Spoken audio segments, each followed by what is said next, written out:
O kasi what's up mga kabonsay, welcome po sa channel ko guys sa today's vlog. Part 3 ng video natin ng paghakot ng mga bonsai natin o pag-iintindi ng bonsai natin na bagong bonsai natin. August 14 mga kabonsay. So simple vlog lang, maghakot lang ako ng mga maliliit na bonsai materials natin. Yung kaya ko lang buhatin at yung magkakasya doon sa tricycle natin mga kabonsay. So doon sa hindi pa po nakapanood may upload na po tayo ng part 1 at part 2 ng video natin doon sa bagong bonsai natin. So marami pa rin, halos lahat na naiwan dito yung mga malalaki. Yung hindi ko kayang buhatin yung iba kaya siguro Sabado o Linggo doon tayo mag-aakot talaga na yung malalaki kasama natin ng mga tropa. Ayun, madami pa rin.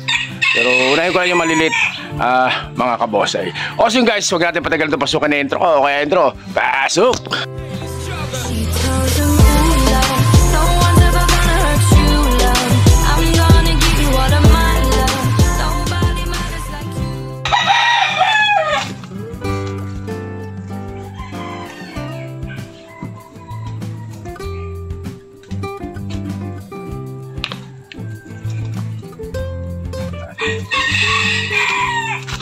So guys, dalawang hibiscus Taiwan.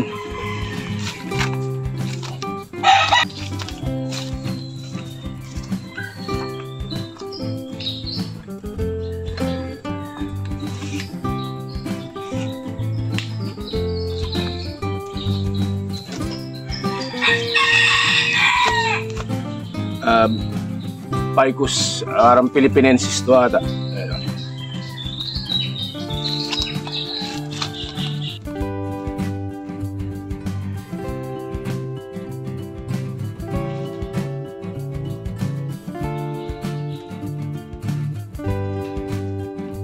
Bilog.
So guys, so ito na po yung ating kinarga. So hakutin natin, dalhin natin ulit sa ating bagong bonsai. Nagdalot ako ng isang rep para sa sunod na hakot hindi na masyadong marami pang ikakarga dito sa tricycle ko mga kabonsai. Yung kaya ko lang buhatin, yung kaya kong ikarga, so yun lang munang karga natin. Dalhin natin ito doon, update ko kayo, tapos balik ulit tayo dito, hakot ulit tayo mga kabonsai. August 14 po, August 14, maraming salamat po.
So guys, so pangalawang hakot natin ngayon, August 14 mga kabonsai. Kasama natin Boss Brian. Hapon na hapon. Nakakapakot ako kaninang umaga ng isang hakot.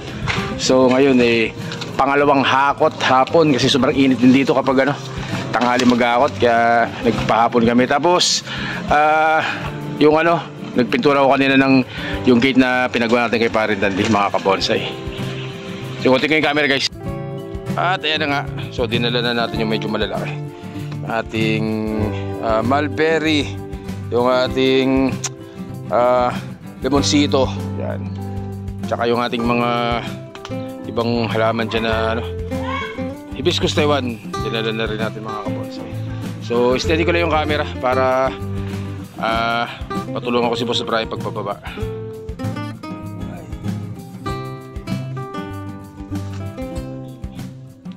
Hibiscus Taiwan. Ano natin lagay? Paano natin ayusin yan sa sunod na araw?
At yan nga guys, so tapos na natin ibaba.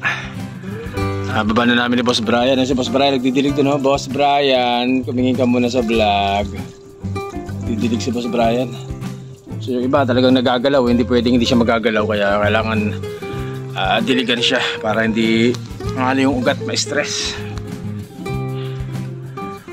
Pagod. Ikutin yung camera guys. Ayan na nga guys. So dami na natin tanim. Marami na rin pero marami pa ron. Marami pa sa bonsai natin. Pero kapag na-arrange natin ng maayos yan, pwede na natin yung pagkasyahin dito. Malagyan lang natin ng laman tong mga rep na yan. Pwede na natin ipatong yan sa loob.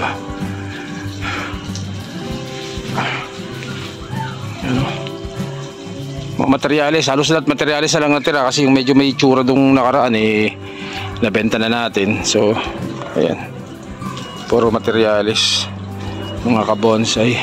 Part 3 ng video natin to guys, part 3. Ayan, so puro muna gagawin natin, puro upload ng paglilipat dito sa bonsayan, pag-aayos, paglilinis. Yan muna upload natin ngayon mga kabonsai. Ayan, bumili ako ng meriendang lumpiang toge. Merienda mo tayo ng lumpiang toge. Ayan, Boss Brian nagdilig kasi talaga nagalaw yung iba. So ito lang yung kasya sa mga tricycle. Yung malalaki dun, hindi ko alam kung saan ko pa ikakarga, bahala na. Pero importante maubos natin maliliit para hindi na kami mahirapan mag-isip pa kung anong gagawin. Malalaki nilang ilang peraso lang naman yun. Sunday, baka makabit na namin tong gate ko. Napinturahan na natin kanina yung kalahati. So yung kalahati naman na ginagawa ni Parin Dandy. Yan.